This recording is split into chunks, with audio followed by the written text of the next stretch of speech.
누가복음 2장 40절부터 52절 말씀인데요. 앞에 나와 있는 스크린을 보시면서 저와 함께 한 목소리로 합독하겠습니다. 시작. 아기가 자라며 강하여지고 지혜가 충만하여 하나님의 은혜가 그의 위에 있더라. 42절.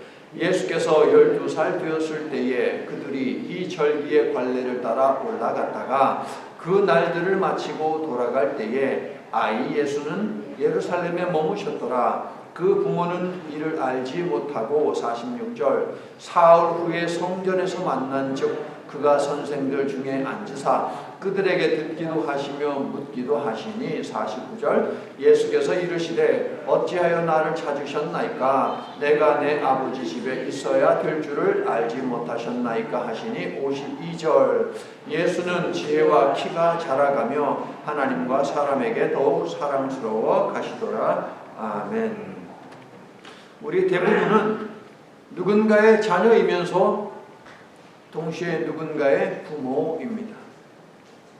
정도의 차이가 있지만 어린 시절 우리 모두는 신체적으로 성장했고 지적으로 심적으로도 성장 과정을 거쳤습니다.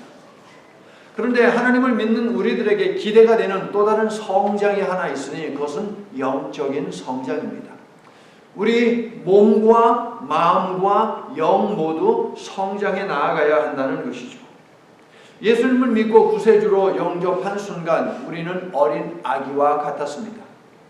그런데 하나님의 말씀을 배우고 말씀을 통해서 하나님이 누구이신지를 알아가고 인간이라고 하는 존재는 어떤 존재인지를 깨달아가면서 우리는 영적으로 성장해야만 했습니다. 초보 수준에서 벗어나 어느 정도의 깊이를 가지고 있어야 한다라는 것이죠. 그럼 질문을 한번 우리가 해보자고요. 나는 내 믿음의 깊이에 대해서 만족하는가? 라는 질문에 대해서 여러분은 어떻게 생각하십니까? 어떤 답을 주시겠습니까? 여러분의 믿음에 대해서 만족해 하십니까? 오늘 한국교회가 어린이 주일로 지키는 주일입니다. 하나님의 자녀인 우리가 어떻게 성장해야 할지, 자녀가 있는 경우에 자녀에게 무엇을 지속적으로 강조해야 할지 예수님의 어린 시절 그 모습을 한번 살펴보면서 배우기를 원합니다. 4개 복음서 가운데 예수님의 어린 시절에 대해서 기록한 것은 오직 하나, 누가복음에만 있습니다. 자, 어린 시절하면 5살도 어린 시절이고 3살도 어린 시절이고 혹은 7살, 10살 혹은 15살 어린 시절입니다. 그런데 누가는 왜 딱 12살 때의 이야기만 콕 집어가지고 핀셋으로 딱 꼽듯이 이렇게 꼽아가지고서 자신의 복음서에 기록한 것일까요? 그런 질문 혹시 해보셨습니까, 여러분? 예수님 어머니로부터 여러 이야기를 들었을 텐데 왜 12살 때 있었던 그 일만 기록을 한 것일까라는 질문을 여러분 해보셨냐고요? 누가는요, 자신의 복음서를 기록할 때에 신빙성을 주어야 합니다. 어느 누가 자기가 기록한 이 내용을 갖다가 확인을 한다 하더라도 정확히 역사적으로 틀림이 없어야 돼요. 그래서 예수님이 방문했던 동네를 다 방문합니다. 그리고 예수님을 만났던 사람, 예수님께 치료받은 사람, 귀신이 떠나간 사람, 오병이어의 기적을 체험한 사람 등등등 그 모든 사람들을 만나서 이게 크로스 체크를 하는 거예요. 이게 진짜인지 가짜인지. 수많은 사람들하고 확인하고 그렇게 해서 기록한 것이 누가복음입니다. 그래서 역사적인 표현들이 많이 나와요. 누가 이 이야기를 확인하더라도 누가가 기록하던 당시에 확인하더라도 이것은 틀림없는 팩트, 사실이다 라는 것을 알려주기 위해서. 예수님의 어린 시절에 관한 이야기는 누구한테 들었겠습니까? 그 마을, 그 동네 나사렛에 가지 않았겠습니까? 아무래도 아들에 대해서 많이 알고 있는 사람은 엄마일 것입니다. 왜냐하면 유대인들에게 자녀의 교육은 누가 책임을 지느냐? 엄마가 책임을 지는 거예요. 그래서 예수님의 어머니에게 이것저것 많이 물었을 거예요. 수많은 정보가 있었을 거예요. 예수님에 관한 그 팩트, 사실적인 이야기가 많이 있었을 거예요. 그런데 왜 하필 12살 때의 이야기만 기록을 하고 있느냐 하는 것이. 오늘 첫 번째 구절인 40절, 마지막 구절인 52절은 예수님의 성장을 요약을 하고 있습니다. 40절, 아기가 자라며 강하여지고 신체적으로 성장하고 있습니다. 지혜가 충만하여 지적으로 성장하고 있습니다. 하나님의 은혜가 그의 위에 있더라 영적으로도 성장 중에 있다는 것을 확인할 수 있죠. 또 52절을 보세요. 예수는 지혜와 키가 자라가고 무슨 이야기입니까? 지적으로 그리고 신체적으로 성장하고 있다는 거예요. 그 다음에 표현은 무엇입니까? 하나님과 사람에게 더욱 사랑스러워 가시더라. 그런데 여러분, 사랑에 해당하는 이 단어는 40절에 은혜라는 단어가 있죠. 똑같은 단어예요. 카리스라고 하는 단어입니다. 똑같은 단어를 한쪽에서는 은혜로 번역을 하고 있고 다른 쪽에서는 사랑으로 번역을 하고 있는데, 성경에서 여기 해당하는 카리스라는 단어는 거의 대부분 은혜 아니면 은총으로 번역을 하고 있어요. 구약에 해당하는 단어로는 헤세드라는 단어가 있는데 마찬가지예요. 이 단어도 은혜로 어떤 곳에서는 번역하고 어떤 곳에서는 은총으로 번역을 하고 있다 하는 거예요. 자, 그러므로 52절에 있는 사랑에 해당하는 단어는 은혜로도 볼 수가 있어요. 그래서 40절처럼 번역을 한다면 은혜에 있어서도 예수님은 자라났다, 성장했다 라고 52절이 한 번 더 밝히는 거예요. 그러니까 영적으로도 예수님은 성장하셨다 이 말이죠. 자, 정리하면 예수님은 신체적으로 성장하셨고 심적으로도 정신적으로도 지적으로도 성장하셨고 뿐만 아니고 영적으로도 성장하셨는데, 유대인 가정에서 교육받는 아이들이라면 누구나 이 성장에 관심을 갖고 부모들이 지속적으로 양육합니다. 그러니까 여느 유대인 가정의 아이들처럼 예수님도 신체적으로, 심적으로, 정신적으로, 지적으로 그리고 영적으로 성장했다 이 말씀이에요. 무슨 이야기일까요? 예수님은 성장 과정에서 어떤 초자연적인 어떤 능력을 발휘해가지고 갑자기 확 크고 갑자기 지식이 확 많아지고 이렇게 되지 않았다라는 거예요. 성전에 있었던 그 예수님이 뭐 했어요? 거기 있는 선생님들하고 묻기도 하고 질문도 하고 대답도 하고 했대잖아요. 그러니까 여느 아이들처럼 말씀을 들었어요. 말씀을 배우는 거예요.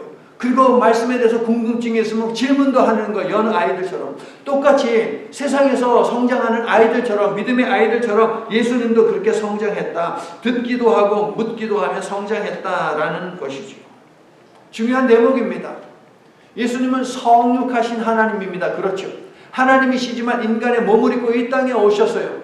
그러면 어렸을 때부터 응애하면서부터 아니면 2살, 3살, 5살 이때부터 하나님처럼 막 능력을 발휘하고 그것이 아니었다라는 거예요. 여느 아이들처럼 성장하셨다.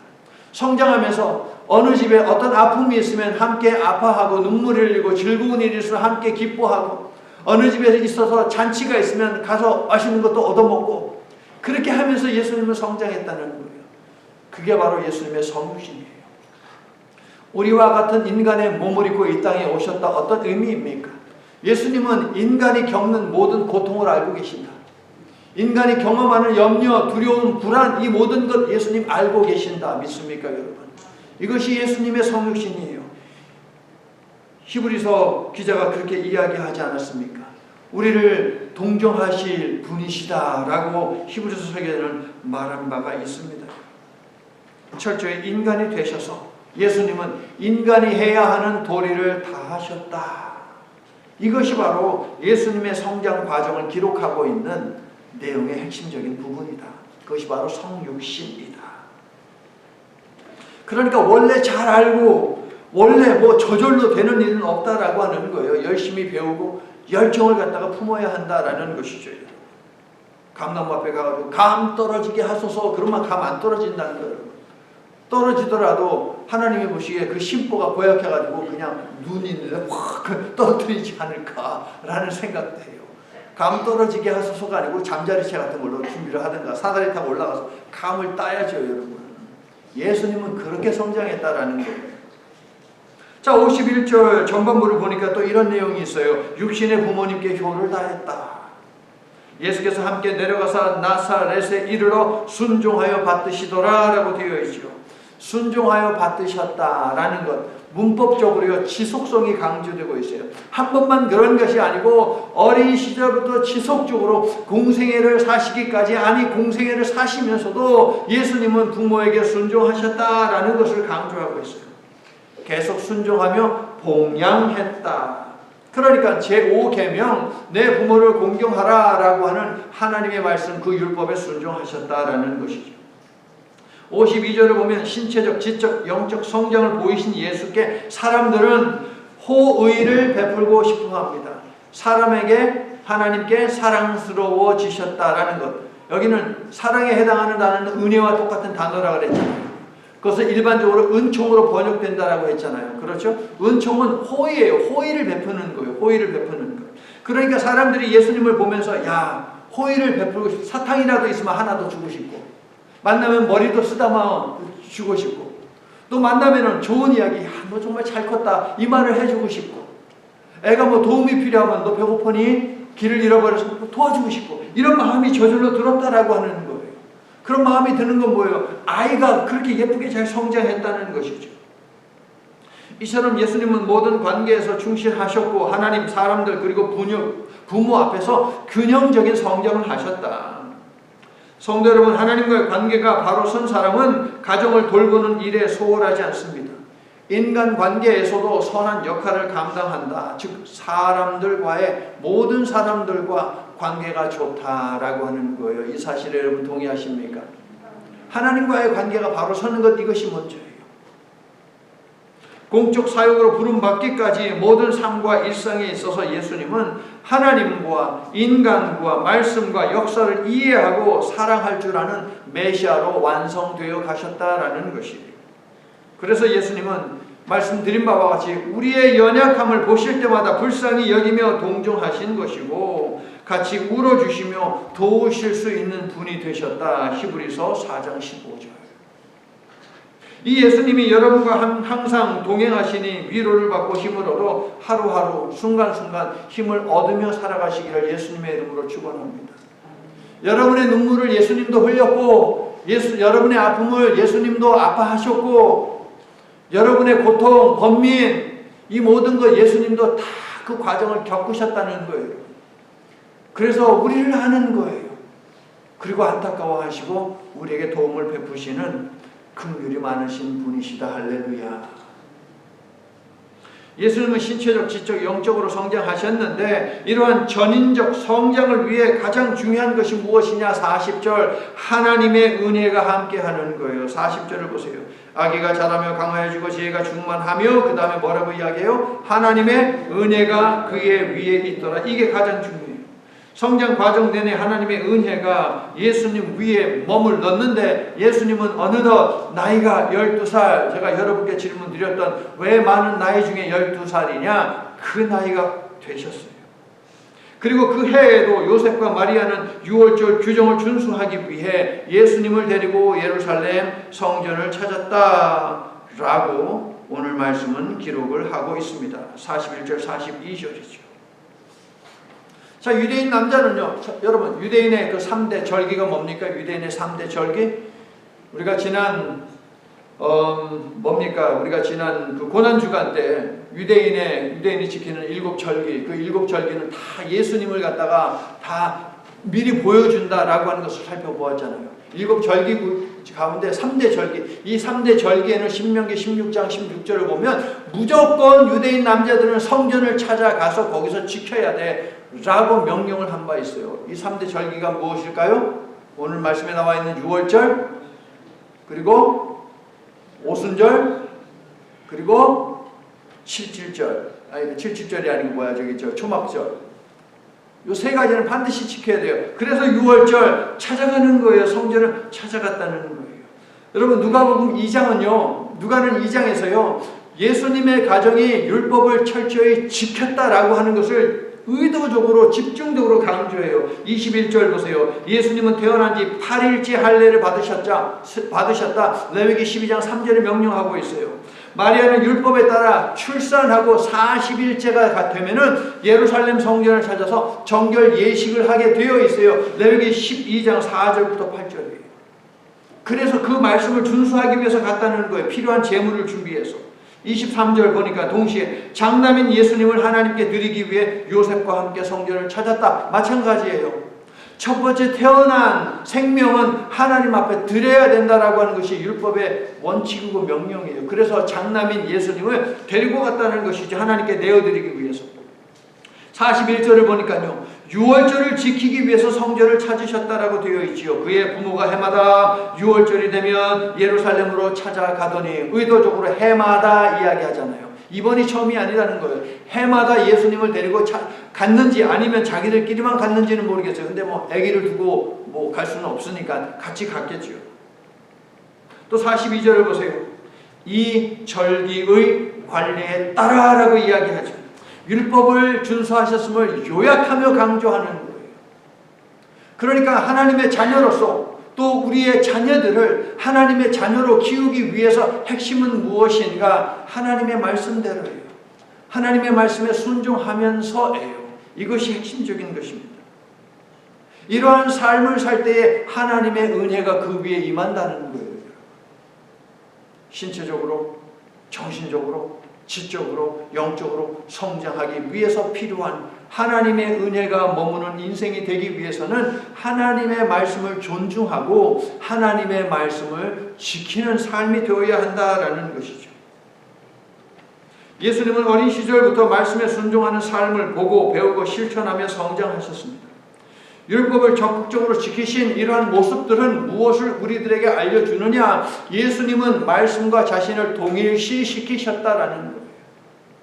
오늘 시편 18편을 여러분 읽고 오셨습니까? 오늘 읽는 말씀인데 어제 16, 17편을 읽으셨습니까? 여러분 말씀을 읽을 때마다 그 말씀과 나를 동일시하는 거예요.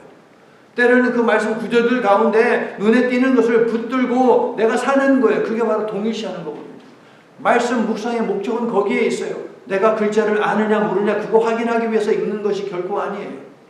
그 말씀을 내가 고백하는 거예요. 그 말씀 속에 고난이 있으면 내 고난을 갖다가 거기다가 그냥 대입을 시키는 거예요.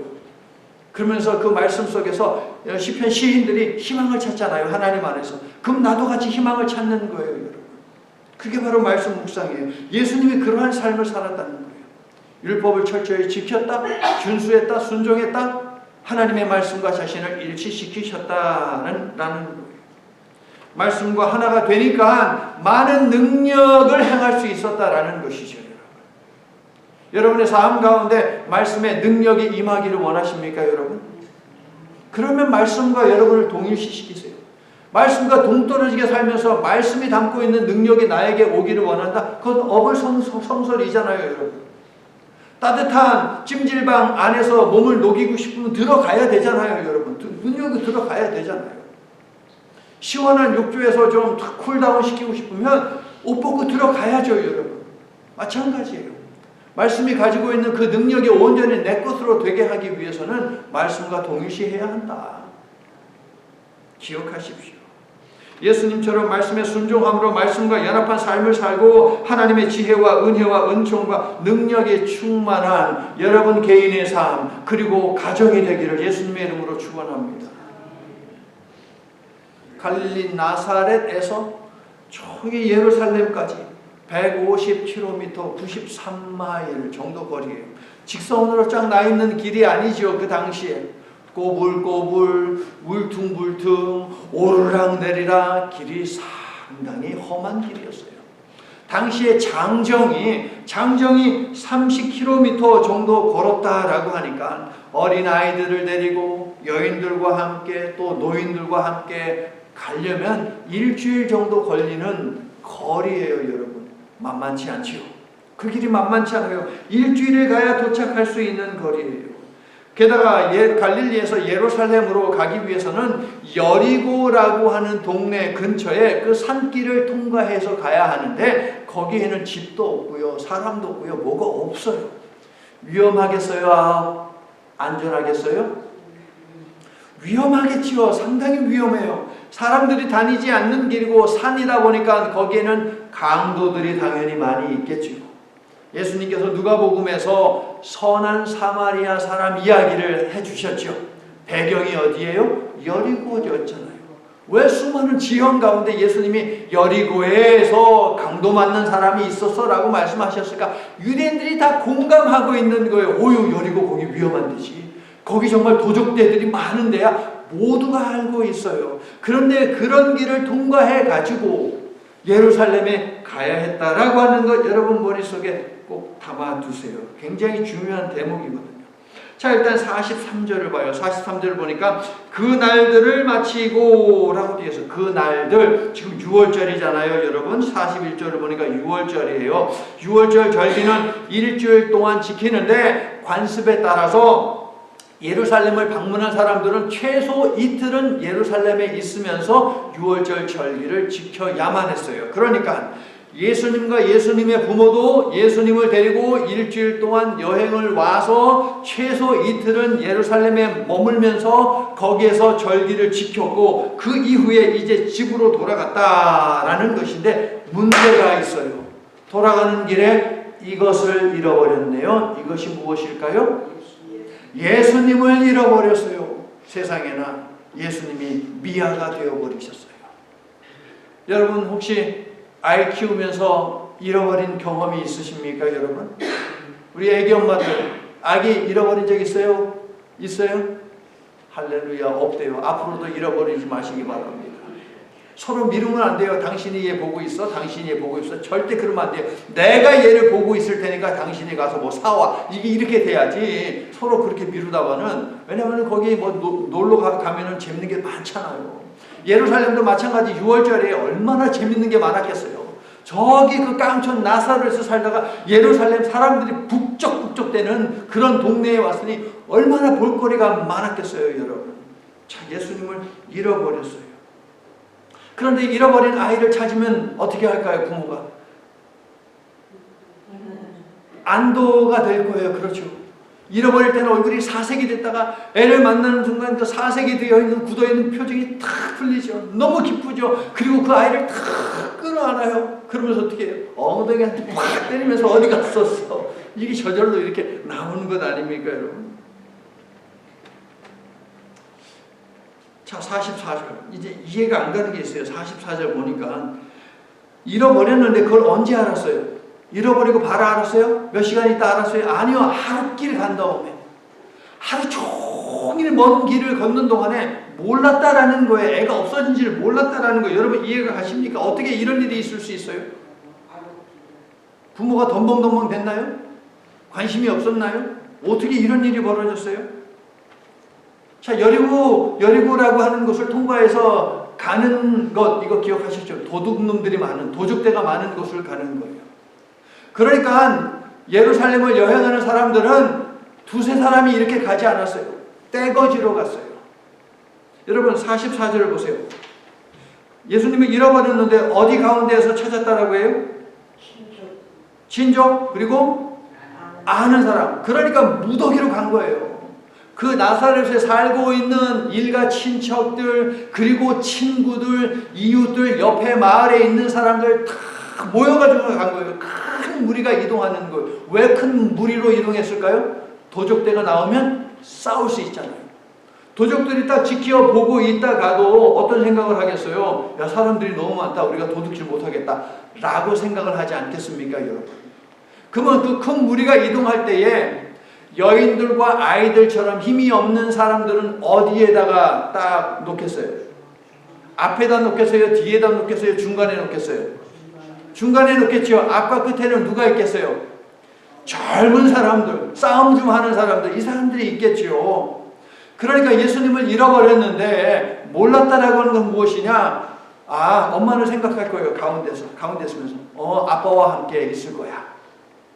아빠는 또 그래 위험하니까 엄마랑 있을 거야 라고 서로 생각을 했을 거예요. 그리고 친척들도 많고 같은 동네에서 어울려 노는 친구들도 많이 있으니까 아유 그들 중에 어디 있겠지 라고 생각을 했다라는 거예요 여러분. 그래서 잃어버린 것이지 덤벙덤벙 돼서 잃어버린 것이 아니다라는 것입니다 여러분. 자, 그런데 이제 아이를 잃어버렸어요. 이 사실을 뒤늦게 알았어요. 그럼 부모는 어떻게 합니까? 달려가야죠. 어디로? 예루살렘으로 달려가야죠. 그냥 왔던 길을 그냥 그대로 가야죠. 혹시 어디에 있나 하고, 얘가 그냥 한쪽에 빠져서 오줌 싸다가 그냥 놓쳤나 할 수도 있는 거고, 그냥 아주 꼼꼼히 찾아봤어요. 그런데 3일 동안 이 잡듯이 샅샅이 뒤져보았는데 못 찾았어요. 3일 동안 못 찾았어요. 야, 이 부모의 마음이 어땠을까요? 공포가 찾아오지 않았을까요? 근데 46절을 보니까 사흘 후에 어디에서 만났다? 자, 보세요 여러분. 하루 길을 왔어요. 그때 알았어요. 또 하루 길을 가야 돼요. 3일 동안 찾았고 4일째에 만난 거예요. 그러니까 최소 6일 동안 예수님을 못 만났다는 거예요. 6일이 지나고 나서 예수님을 만났다라는 것인데, 예수님이 어디에 있었느냐? 성전에 계신다. 그럼 여기서 질문이 들지요. 왜 성전에 먼저 가지 않았을까? 라는 그런 질문이 들 거예요. 왜 예수님의 부모 요셉과 마리아는 성전을 먼저 찾아가지 않았을까요? 예수님이 12살 소년이었기 때문이죠. 여느 12살 소년들은 예루살렘에 희한한 진귀한 것들이 많기 때문에 호기심이 발동했을 거예요. 예수님은 안 그렇겠습니까? 마찬가지였죠. 그래서 볼 거리가 많은 그런 곳들을 중심으로 그 12살 소년의 눈높이에 맞춰서 가볼 만한 곳들을 먼저 싹 뒤져본 거예요. 그리고 나서 다 찾아갔는데 없으니까 마지막 한 군데 성전을 갔다라는 거죠. 자, 50절을 보니까요, 아들의 말을 이제 듣게 되는데요. 자, 찾은 다음에 부모가 얘기하지 않았겠어요? 야, 너 어디 갔었어? 라고 말하지 않았겠어요? 48절. 아야, 이거는 유대인 부모들이 애를 부를 때 부르는 거예요. 얘야, 이 말이죠. 이놈의 자식, 이 말이죠. 어디 갔었어? 이 말을 지금 하고 있어요. 너 네 아버지와 내가 근심하여 너를 찾았다. 48절 이야기하죠.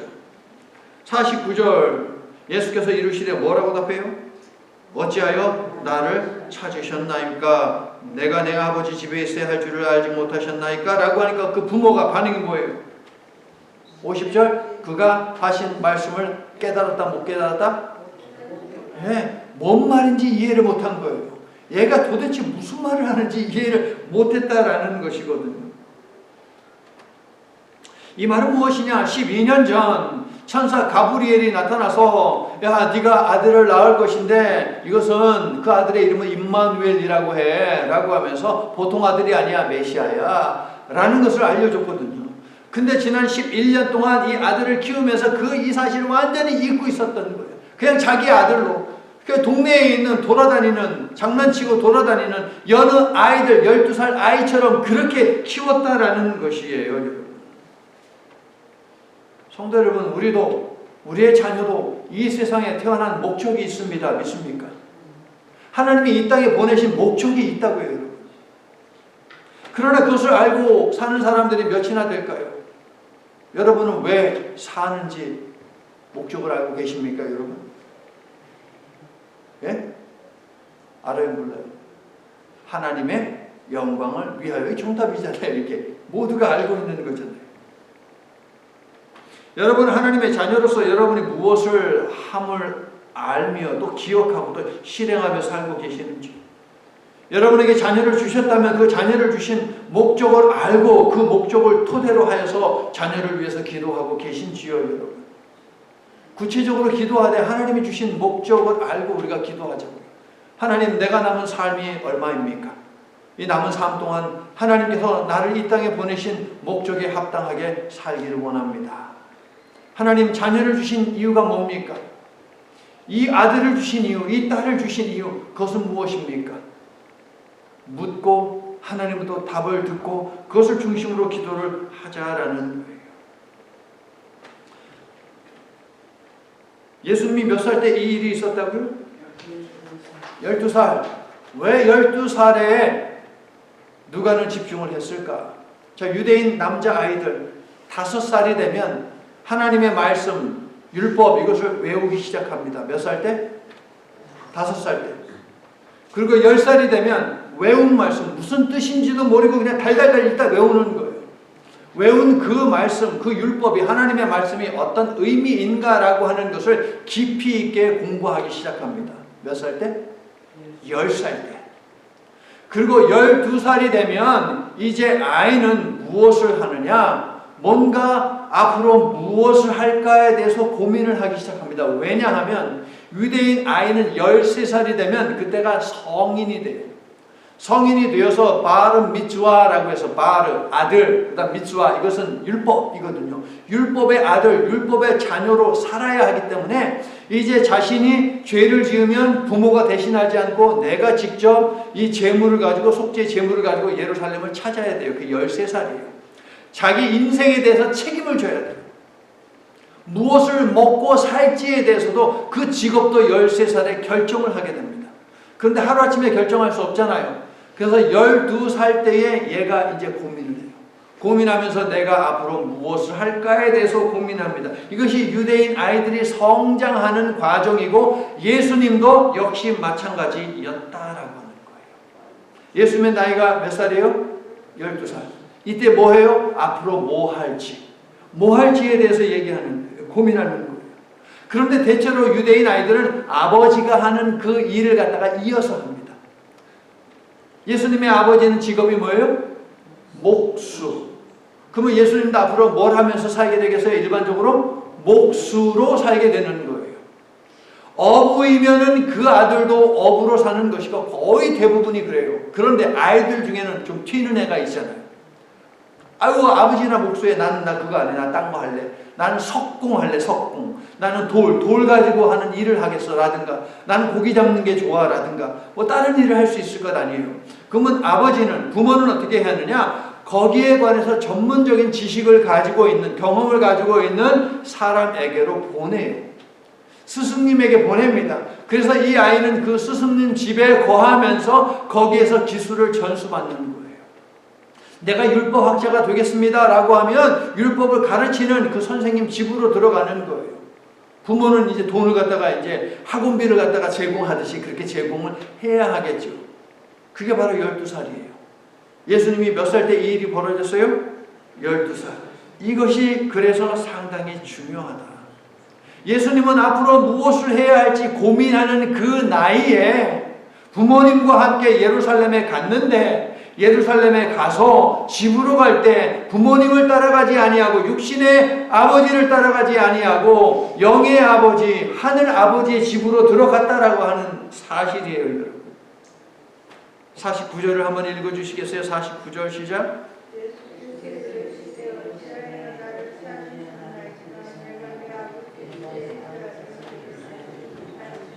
여기서 아버지는 누구예요?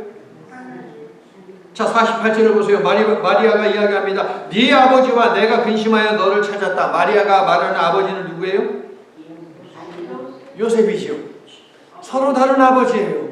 12살 되었을 때 그 전까지 예수님은 자신의 아버지는 요셉. 그런데 12살이 되어서 이제 앞으로 진로를 선택해야 하는 그 시점에 예수님이 하시는 말씀이 내 아버지는 하나님이다. 그러므로 하나님이 하시는 일, 하나님이 원하시는 일, 내가 이 일을 하겠습니다 라고 결정했다는 것, 이것이 오늘 말씀의 핵심이에요. 여러분. 마리아는 네 아버지 요셉과 내가 너를 찾아 헤맸다라고 말하는 것이고 예수님은 내 아버지는 요셉이 아니고 하나님이다 라고 답하신 거예요. 몇 살 때? 12살 때. 직업을 선택할 12살 나이에. 자, 예수님은 49절에서 하늘 아버지의 일을 이어받아야 하기에 성전에 계신 것이라고 말씀하십니다. 그러나 부모는 그것이 무슨 말인지 몰랐다라고 기록하고 있어요. 마리아와 요셉은 예수님의 정체성을 잊고 살았지만 예수님은 단 한순간도 자신의 정체성을 잃어버린 적이 없다라는 사실이죠. 자, 여러분은 여러분의 정체성을 잊고 살고 계십니까? 안 잊고 살고 계십니까? 여러분 개인의 이름으로만 살고 계십니까? 아니면 하나님의 자녀라는 이름으로도 살고 계십니까? 이 질문이에요. 여러분. 하나님의 일을 하기 전 약 17년, 18년 동안은 육신의 아버지 요셉의 일을 물려받아 예수님은 목수로 일하며 부모님을 지극정성 봉양했습니다. 그러나 궁극적으로 하나님 아버지의 일을 해야 함을 예수님은 잊지 않았습니다. 성도 여러분, 저와 여러분도 직장에서 가정에서 해야 하는 일이 있습니다. 그 일에 소홀함이 없어야 해요. 우리의 자녀도 마찬가지입니다. 하지만 은혜로 우리를 구원하여 주신 하나님 아버지의 뜻을 받들어야 함을 잊어서도 아니 됩니다. 하나님 아버지의 일을 이어받는 것은 결코 양보할 수 없는 일임을 여러분도 고백하시면 아멘 합시다. 신앙의 횟수를 더해갈수록 하나님을 아는 지식과 믿는 믿음이 성장하고 은혜 충만한 가운데 지식과 믿음이 하나가 되어 그리스도의 장성한 분량에 이르는 우리 모두가 되기를 성자 예수 그리스도의 이름으로 간절히 축원합니다.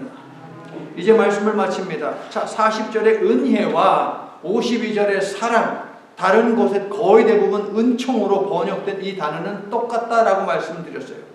구약도 마찬가지다라고 말씀드렸어요. 신약이나 구약이나 은혜와 은총이라는 단어를 사용하지만 똑같은 단어다. 그러면 왜 한국말로 번역할 때에 왜 다르게 번역했을까요? 유대 사회에서 해당하는 단어가 은혜라는 의미로도 사용되고 은총이라는 의미로도 사용되기 때문이었지요. 그러면 은혜는 무엇이고 은총은 무엇입니까, 여러분? 여러분은 어떻게 정의하며 사셨습니까? 은혜는 무엇이고 은총은 무엇입니까? 은혜는 무엇이냐? 받을 수 없는 것을 받은 선물이에요. 받을 수 없는 그 선물, 이게 바로 은혜예요, 여러분. 가장 큰 예가 무엇입니까? 죄인된 우리가 의인이라는 이름을 얻을 자격이 있어요, 없어요? 없지요. 그래서 그것을 은혜라고 하는 거예요. 이신칭의 하나님이 죄인된 나를 이신칭의 믿음 하나 보시고 의롭게 여겨주셨다라고 하는 justification, 이신칭의, 칭의의 믿음, 칭의, 이것은 무엇이냐? 바로 은혜죠. 그래서 영어로 은혜라고 하는 것을 설명을 하자면 undeserved gift라고 이야기할 수 있어요. 무슨 말이냐? 자격 없는 내가 받은 선물, 무자격으로 받은 선물, 이것이 바로 은혜예요. 그러면 은총은 무엇입니까? 은총의 핵심은 이거예요. relational blessing이라고 할 수 있는데 이건 뭐냐면 맺어진 관계 속에서 얻은 거예요. 맺어진 관계 속에서 얻은 것. 그러니까 은혜는 관계를 맺기 전이에요. 관계를 맺기 전에 하나님께서 자격이 없는 우리에게 주신 것이고, 은총은 무엇이냐? 관계를 맺은 다음에 하나님께서 우리에게 주시는 축복이거든요. 그래서 관계 속에서 나오는 것이 무엇이냐? 사람들이 나한테 호의를 베푼다. 호의를 좀 보여주세요 라고 이야기하잖아요. 관계가 있을 때에 favor라고 하는, 은총이라고 하는 것이 가능한 것이죠. 세상 사람들도 호의를 보일 때가 있는데 하나님의 은총은 하나님과의 관계 속에 있는 사람에게 더해지는 하나님의 축복, 그리고 하나님과의 그 관계 속에서 우리가 얻게 되는 기쁨, 이게 바로 카리스라고 하는 단어, 은총이에요. 은총. 그래서 말씀드렸다시피 영어로 풀어서 설명하자면 relational blessing이에요. 관계 속에서 얻어지는 축복과 기쁨, 이게 바로 은총이에요. 바로 성화의 삶을 살아가면서 우리는 이 기쁨, 은총을 갖다가 누리게 되는 것이죠. 한 줄로 정리하면 은혜는 무엇이냐? 신분이에요. 은혜는 무엇이냐? 신분이에요. 신분을 바꾸어 주시는 거예요. 은총은요, 은혜로 시작한 관계, 그것이 깊어지는 것, 이게 바로 은총입니다. 죄인이 의인이 되고 땅의 사람이 천국 백성이 되고 멸망의 자식이 하나님의 자녀가 된 개과 천선, 신분의 변화, 이것이 하나님의 은혜입니다. 그리고 바뀐 이 은혜의 신분에 걸맞게 살아갈 때에 하나님이 우리를 기뻐해 주시는데 그것이 바로 은총이다. 52절로 이야기하면 사랑스러워 하신다라는 거예요. 우리는 하나님의 자녀답게 삶으로 하나님과의 관계의 깊이를 더해 가는데 이것이 바로 은총이에요.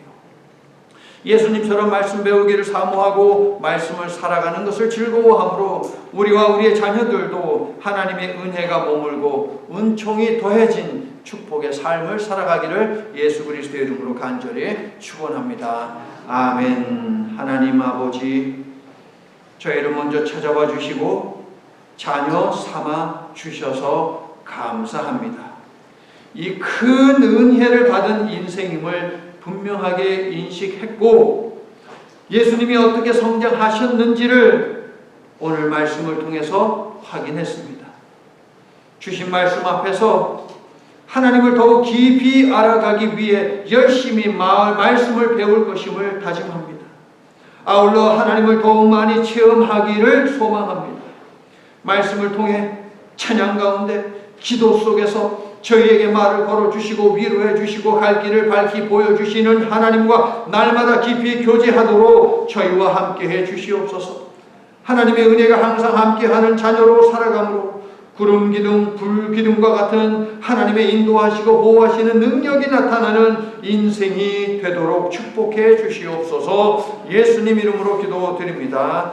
아멘. 모든 만물을 만드신 세상의 주인이시오 우리의 아버지 되시는 하나님의 측량할 수 없는 사랑과 우리로 하여금 하나님의 자녀가 되는 권세를 얻도록 이 땅에 오시고 십자가 고난과 죽음의 길을 가신 그리고 부활하시고 승천하시어 부활과 영생의 소망을 우리에게 허락하신 성자 예수 그리스도의 구속의 은혜와 자녀된 신분을 망각하지 않도록 그리고 우리는 결코 고아가 아님을 알려주시려고 보내신 성령님의 임재 충만 역사하심이 자녀된 모든 성도들 위해 저들이 하늘 아버지께 드리는 모든 기도 위에 이제로부터 영원토록 함께해 주시옵기를 간절히 축원하옵나이다. 아멘.